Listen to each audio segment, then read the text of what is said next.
The air in the grand chamber of the Concordance was as heavy and ancient as the polished obsidian walls that contained it.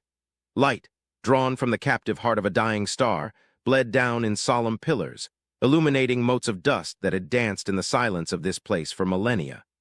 On the central dais, suspended in a field of softly humming gravity, sat High Arbiter Vorlag of the Cathar.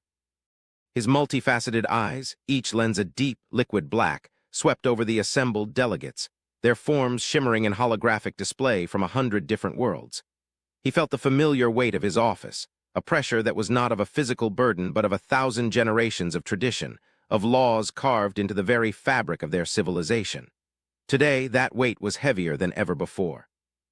The silence was a living thing, a predator stalking the edges of their discourse, and its name was fear. At the heart of that fear was a single, stark image that dominated the chamber's central display.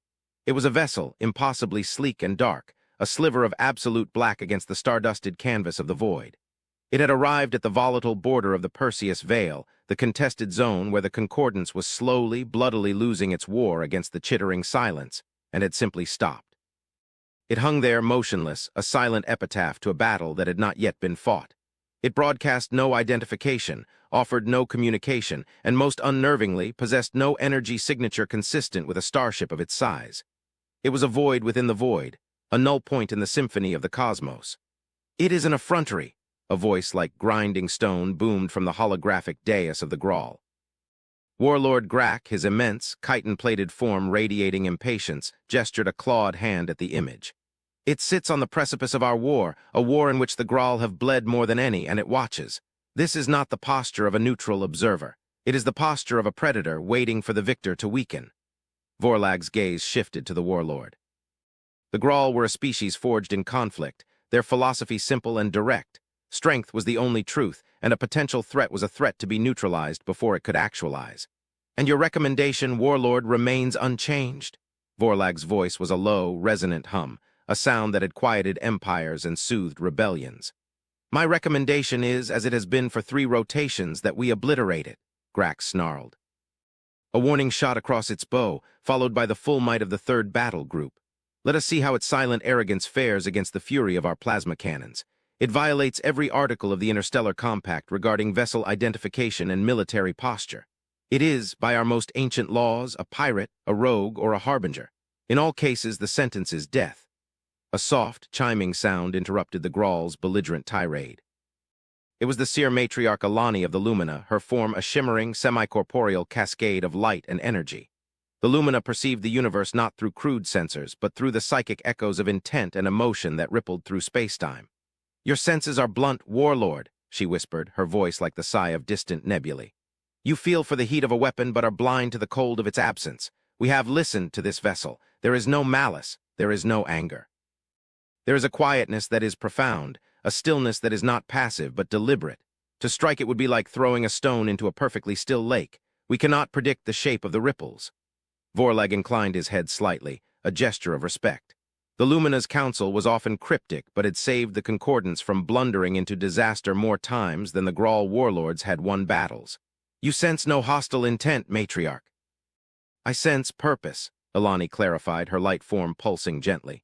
"A purpose held in absolute reserve. It is a presence defined by what it is not doing. It is not scanning. It is not charging weapons. It is not communicating. It is waiting.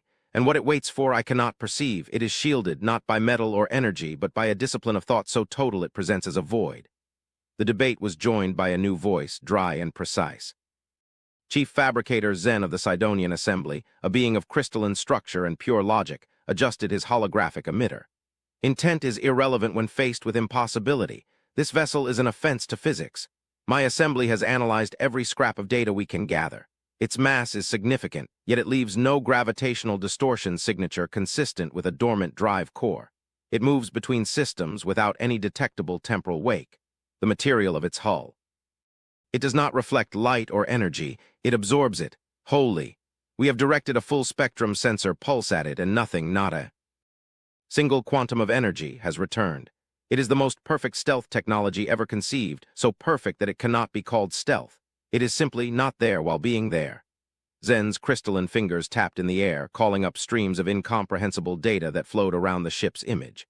"We have concluded that this vessel is not merely advanced. It is a paradox. It operates on principles of science that our most brilliant minds have theorized but dismissed as fantasy. A warship that does not need to declare itself because it is invisible to every law of detection we hold sacred breaks the very concept of strategic warfare. It breaks the rules of balance. It is a knife held in the dark, and we do not know whose hand holds it. This was the crux of their terror. The war with the chittering silence was a known quantity.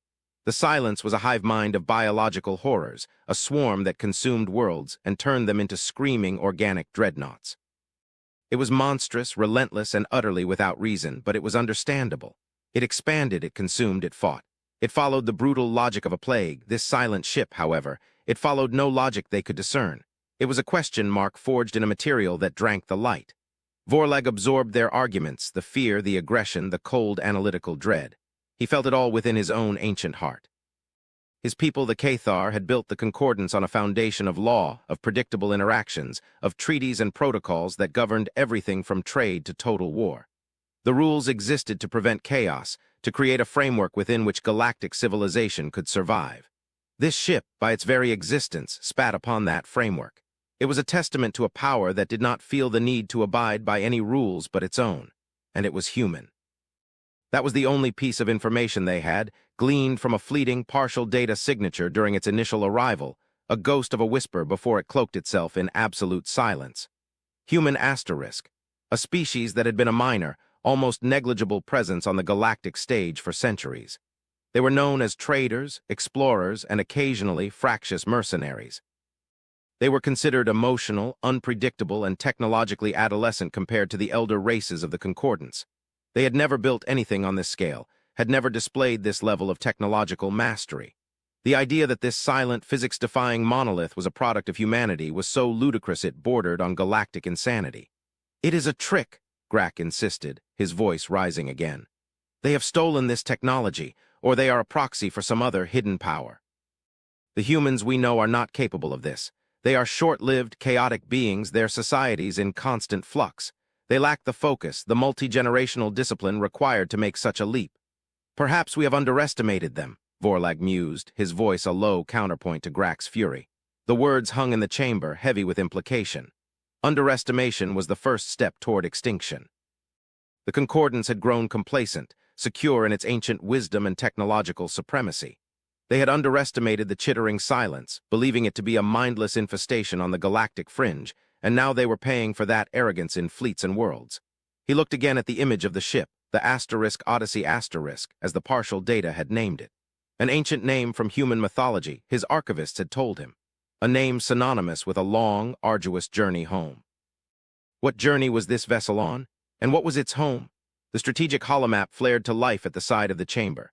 A series of crimson icons representing Concordance fleets blinked out of existence near the Perseus Veil. A collective intake of breath, a rustle of varied appendages, a pulse of psionic grief from Alani. The sounds of defeat were universal. "The Seventh Armada has been lost," a calm, synthesized voice announced from the command nexus. "The silence has broken through the Corinthian line. The planet Xylos is now in its path. Evacuation is not possible." A wave of despair washed through the chamber. Xylos was a garden world, a center of Cathar culture and art, home to billions. It would be consumed, its people turned into screaming biomass for the enemy's fleets. The war was not just being lost on some distant border, it was now at the heart of their empire. Grak's holographic form seemed to swell with rage. And still this. "This ghost ship does nothing. It watches as a world dies. If it is not with us, it is against us. Arbiter, you must give the order. We have lost enough. We cannot tolerate this variable any longer." The pressure on Vorlag was immense. His tactical mind agreed with the Grawl. The unknown ship was a strategic liability, a force that could appear from nowhere that could not be tracked, as a threat that could unravel their entire defense. His heart, however, felt the truth in the Lumina's words. There was no malice, only a profound, terrifying stillness. To attack it might be to awaken something far worse than the silence.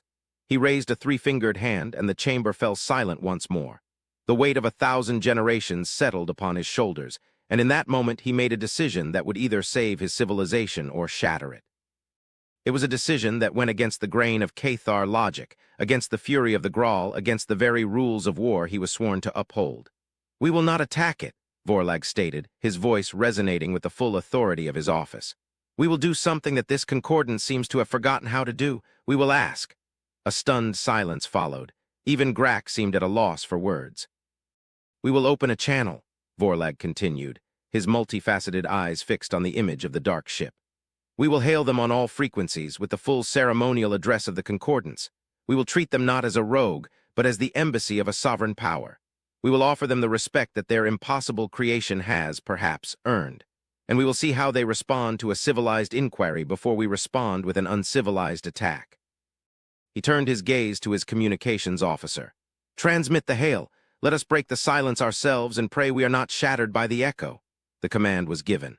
Across the void, a tightly focused beam of communication, encoded with the most formal diplomatic protocols of the Cathar, leaped towards the silent vessel. It was a message of peace, an inquiry, a request for dialogue. In the grand chamber, 100 worlds held their collective breath. They had thrown a question into the void, and now they waited, terrified, for the answer. For what seemed an eternity, there was nothing. The ship remained dark, silent, and motionless. Grak let out a low growl, a sound of grim satisfaction. "Folly, Arbiter, your civility is wasted on ghosts." But then something happened, not on the ship, but within their own communication systems. A new signal appeared, not originating from the vessel itself, but seemingly from everywhere at once. It did not come as a reply, but as a seamless, instantaneous integration. The Concordance's most advanced encryption, a quantum-entangled lattice that would take a lesser civilization centuries to decode, was bypassed as if it were a child's simple lock. A new voice filled the chamber. It was clear, calm, and utterly devoid of accent or inflection, speaking perfect classical Cathar. It was a female voice, measured and serene, a stark contrast to the rising panic and military clamor that had defined their existence for so long. "This is Ambassador Eva Rostova of the Human Systems Alliance, aboard the HSA Odyssey *, the voice said, as if answering a polite dinner invitation. "High Arbiter Vorlag, we receive your greeting. We have been waiting for you to ask." The shock in the chamber was a physical force. Grak's jaw hung open. Zen's crystalline form seemed to vibrate with analytical disbelief. Ilani's light pulsed with a soft, surprised glow. Vorlag himself felt a tremor run through his ancient frame. They had not breached their encryption. They had not even needed to. The humans had simply walked through it. The silence had been broken not by the thunder of weapons, but by the quiet confidence of a species they had so thoroughly, so catastrophically underestimated. The human ship was no longer just a mystery. It was the embodiment of a power so profound, it had no need for threats or displays of force. It had simply waited to be spoken to. Vorlag composed himself, his mind racing to process the implications. The human had spoken his name. They had been listening not just to their hail, but likely to everything. The entire debate in the chamber. The fear, the anger, the despair. They knew everything. He keyed his own comms, his voice steady despite the storm of thoughts within him. "Ambassador Rostova, I am High Arbiter Vorlag. Your arrival has caused a great deal of concern. Your vessel does not conform to any known design or galactic protocol. It broadcasts no identifiers. It shows no energy readings. By concordance law, you are operating as a ghost." The human voice returned, still perfectly calm, with a hint of something that might have been gentle correction or perhaps a profound sadness. "Forgive us, High Arbiter. The Odyssey does not conform to protocols because it is not a vessel in the sense that your laws would understand. It breaks your rules because it was not built according to them. It is different." "Different how?" Zen, the Sidonian, interjected, his professional curiosity overriding all protocol. "Your ship is a physical impossibility. Its lack of energy signature, its complete absorption of sensor waves, its method of prop. Ulshan, it violates foundational principles." There was a brief pause, and then Eva Rostova's voice came again, tinged with a philosophical weight that seemed ancient. "We did not break the laws of physics, Chief Fabricator. We simply learned a more complete version of them. The Odyssey does not project energy in a way your sensors can detect because its power source is not contained within your dimension. It does not need conventional propulsion because it does not travel through space so much as it persuades space to be where it wishes to be. And the hull, it is not designed to repel. It is designed to listen." "Listen," Vorlag repeated, the word feeling alien in this context. "To the universe, High Arbiter, to the echoes of creation, to the whispers between stars, and for the last 3 rotations, to you." Grak finally found his voice, a roar of outrage. "You have been spying on the highest council of the Concordance. This is an act of war. Is it an act of war to listen to a neighbor's cries for help?" The human ambassador replied, her tone unwavering. "We have watched you fight the silence. We have seen your fleets burn. We have monitored the fall of your worlds. We have felt your despair. Listening is not an act of aggression, Warlord Grak. It is the first step toward understanding, and we came here to understand. Vorlag's mind reeled. The sheer, breathtaking audacity of it. The humans had arrived, cloaked in impossibility, and had sat in silent judgment, observing their death throes, analyzing their civilization from the most secret and sacred conversations of its leaders. And they admitted it without shame, as if it were the most natural thing in the world. Their power was not just technological, it was psychological. They had seized the ultimate high ground without firing a single shot. If you came to understand, then you must understand that we are on the verge of annihilation, Vorlag said, his voice heavy. The world of Xylos, a jewel of our civilization, is about to be consumed. Billions of my people are about to die. If you are here to help, then help. If you are here to watch, then let us die without your silent judgment. Another pause, longer this time. When Eva Rostova spoke again, her voice carried a new gravity, a new, somber tone that seemed to cut through the sterile transmission. Judgment is not our purpose, and observation is only the prelude to action. But our action cannot be compelled, Warlord. It must be chosen. We do not act in aggression, and we do not interfere in the sovereignty of other civilizations without invitation. That is the first and most important rule that our vessel and our people must obey. An invitation. Vorlag was stunned. You wish for a formal invitation to save a world from oblivion. We wish to understand if you are ready to accept what we offer, she replied. Our assistance is not without its own implications. To understand them, you must understand us. And to understand us, you must see the Odyssey not as a weapon, but as a promise we made to ourselves long ago. Her voice softened. High Arbiter Vorlag, I would like to extend an invitation of my own. Bring a small delegation. Come aboard our ship. No weapons, no guards, just a conversation. Let us show you what the Odyssey is, and then you can decide if you want its help. The chamber erupted. Grak bellowed that it was a trap, a ploy to capture the Concordance leadership. Zen began a frantic, logical breakdown of the risks, calculating the probability of deception. But Alani, the Lumina Seer matriarch, projected a wave of calm that silenced them all. There is no lie in her voice, the matriarch whispered. There is a great weight, a sorrow, but no deception. She speaks a truth we are not yet equipped to comprehend. Arbiter, you must go. Vorlag looked at the silent ship on the screen. It was a vessel of last resort, the human had said, a memory. He felt a strange sense of kinship with that sentiment. The Concordance was also becoming a memory, fading into the monstrous hunger of the silence. What did he have to lose? His life. The lives of his delegation. They were nothing compared to the billions about to perish on Xylos. He made another choice, one that felt like stepping off a cliff into the darkness below. I accept, Vorlag said, his voice resonating through the chamber and across the void. Prepare my shuttle. Matriarch Alani, Chief Fabricator Zen, you will accompany me. We will meet these humans and see the truth of them for ourselves. The shuttle that carried them was a speck against the immense, featureless hull of the Odyssey. As they approached, a section of the black material simply dissolved, opening a perfectly seamless portal into the ship's interior. There was no grinding of mechanics, no hiss of atmosphere, just a quiet, fluid transition from void to vessel. The shuttle landed in a cavernous docking bay that was as silent and minimalist as the ship. Its exterior, the walls were a soft, matte gray, emitting a gentle, indirect light. There were no crew, no machinery, no clutter. It felt less like a military hangar and more like a temple consecrated to the principle of emptiness. At the edge of the docking platform stood a single figure, a human female, dressed in a simple, dark blue uniform devoid of rank or insignia. She was taller than Vorlag had expected, with pale skin and dark hair tied back from a face that was calm and composed. Her eyes, a startling shade of blue, held a deep, ancient intelligence. This was Ambassador Eva Rostova. She offered a slight inclination of her head, a gesture of respect that crossed the species barrier. High Arbiter Vorlag, welcome to the Odyssey Asterisk, she said, her voice the same as the one they had heard in the chamber, but now imbued with the subtle warmth of a living being. Thank you for your courage in coming. Courage has little to do with it, Ambassador, Vorlag replied, his own voice sounding harsh in the profound quiet. It was an act of desperation. My world is dying as we speak. I know, Eva said softly, which is why we will not waste time. Please follow me. She led them through corridors that were equally vast and silent. Their footsteps made no sound on the floor. It was unnerving. Zen was practically vibrating, his crystalline mind trying to analyze every surface, every angle, every impossible detail of the ship's construction. Alani simply drifted, her light form a soft contrast to the stark environment, her psionic senses wide open. She felt nothing. No minds, no crew, just the ambassador and a deep, humming potential that felt like a sleeping god.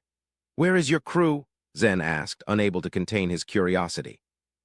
The Asterisk Odyssey requires no crew in the traditional sense, Eva answered without turning. It is largely autonomous. There are a few of us aboard: engineers, philosophers, historians. We are not sailors, we are custodians. Custodians of what? Vorlag pressed. A warship. Eva stopped and turned to face them. Her blue eyes seemed to hold the light of distant stars. That is the misunderstanding we must correct. You call this a warship. It is not. A warship is a tool for projecting force. It has armor to withstand blows and weapons to deliver them. The Asterisk Odyssey has neither. Grack would have laughed at such a statement. Zen merely tilted his crystalline head in confusion.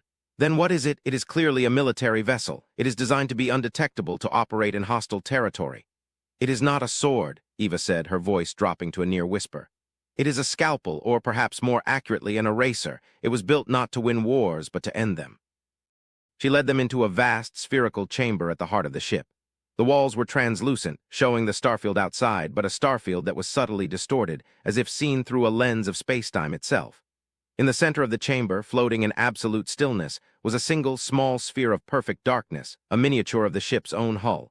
It drank the light, leaving a hole in the visual field. You asked how our ship works, Eva said, her gaze fixed on the dark sphere. It is because of this, the heart of the Asterisk Odyssey. It is a contained singularity, a point of infinite density, but its gravitational and energetic effects are redirected. They are channeled not into our universe, but into a pocket dimension, a continuum we created. Zen's form flashed with colors of pure intellectual shock. You created a dimension? That is the work of gods. Not gods, Eva corrected gently. Just a species that was pushed to the very brink of extinction and had to break every rule it knew to survive.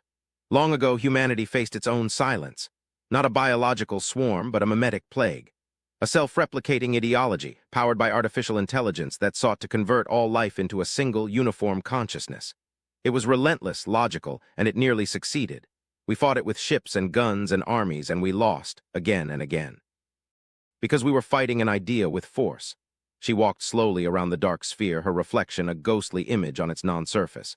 We realized that you cannot kill an idea with a cannon. You must unwrite it. So we turned to a different kind of science, not the science of energy and matter, but the science of information, of reality itself. She gestured to the sphere.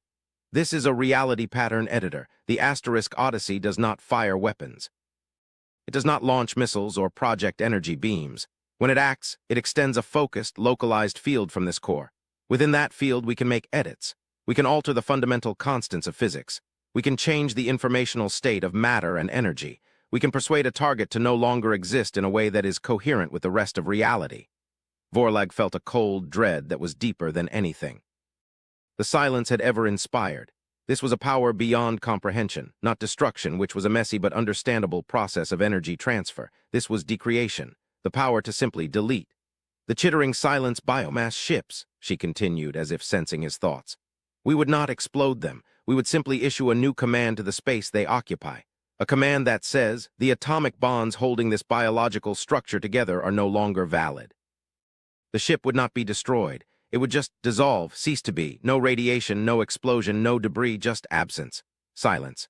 The chamber was filled with a silence that was now understood. It was the silence of total, absolute power held in perfect, terrifying check. This is the warship that breaks every rule, Vorlag whispered, finally understanding. It is not a warship at all. It is a tool of extermination on a philosophical level.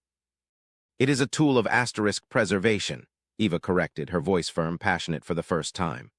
We built it as the ultimate deterrent, and we swore an oath that it would never be used for conquest, never for aggression, never to impose our will. It exists for one purpose and one purpose only, to defend life, all sentient life, from existential threats that cannot be reasoned with, that seek only to annihilate.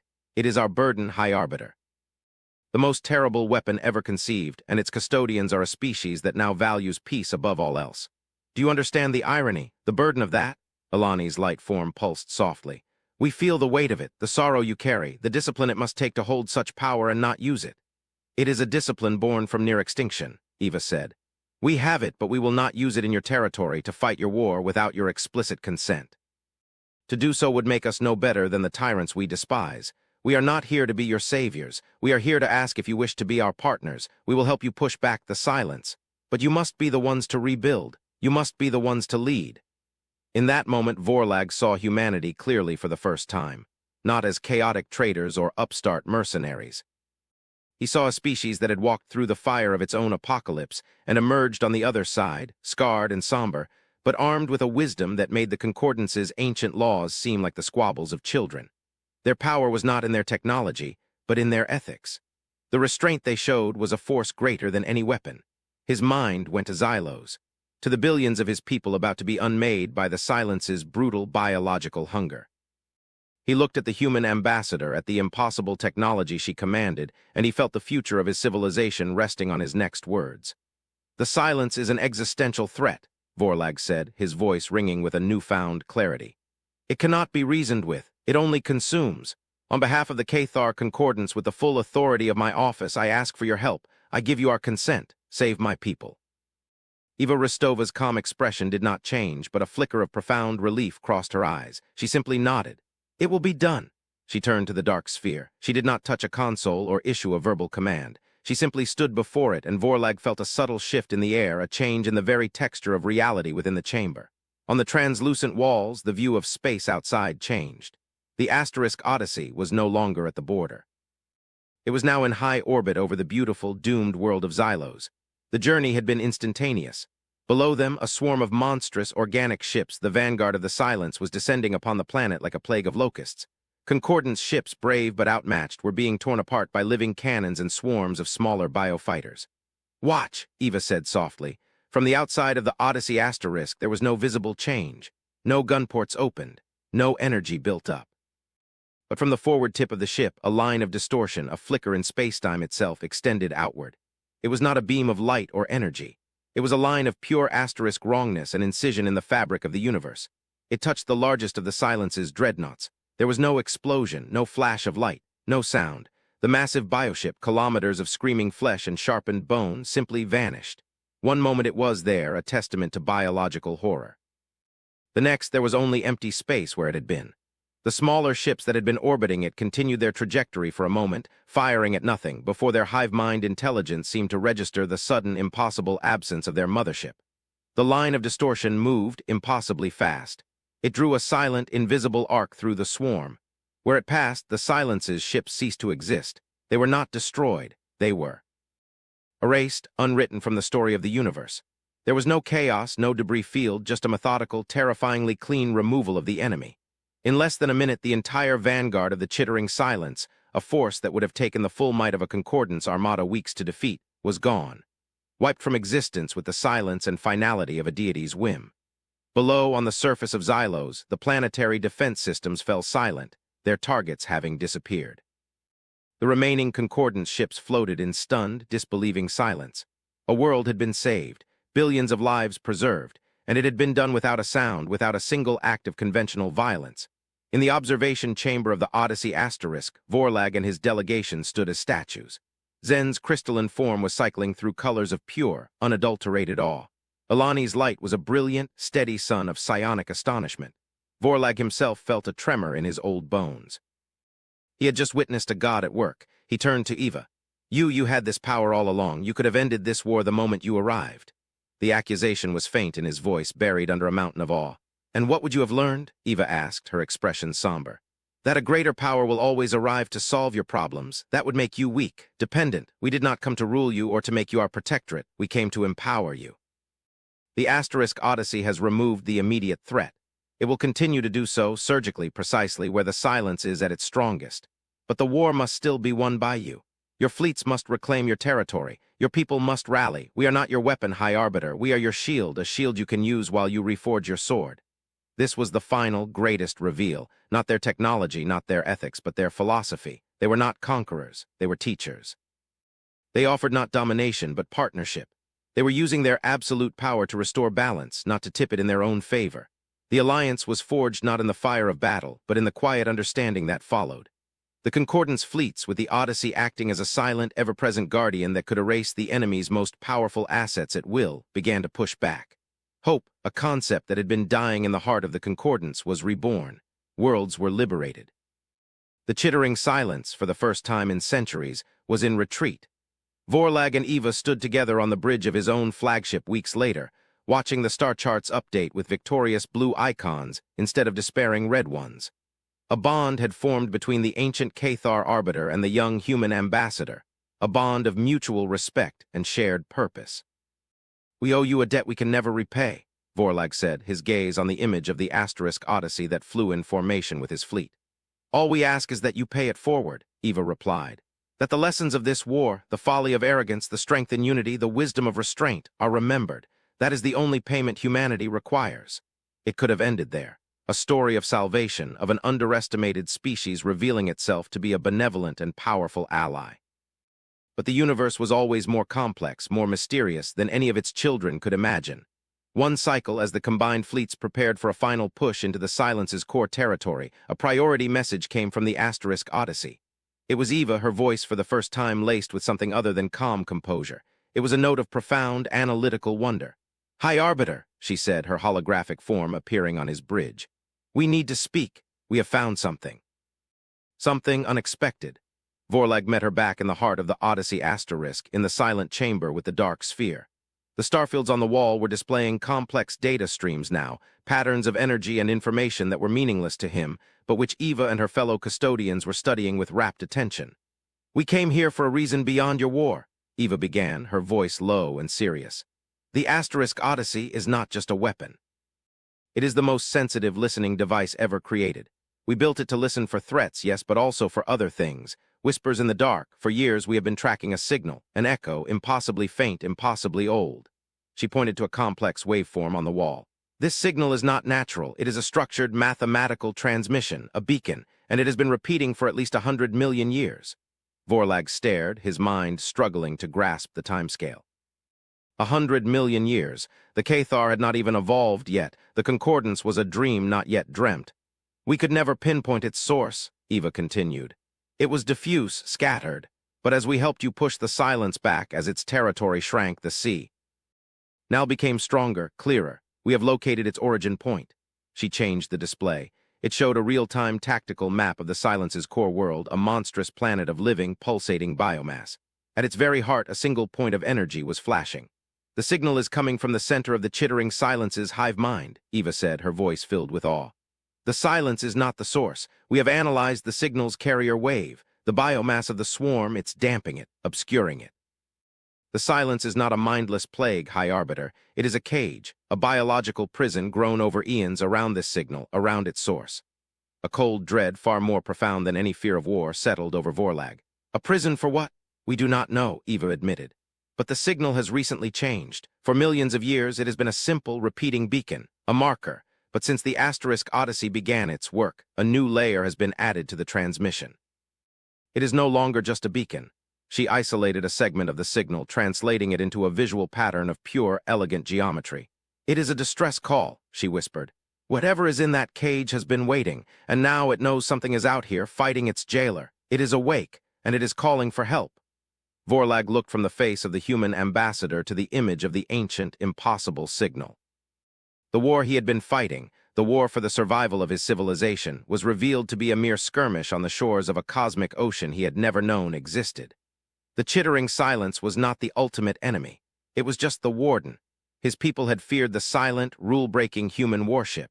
They had been terrified of its unknown power. But the true unknown was not the asterisk Odyssey.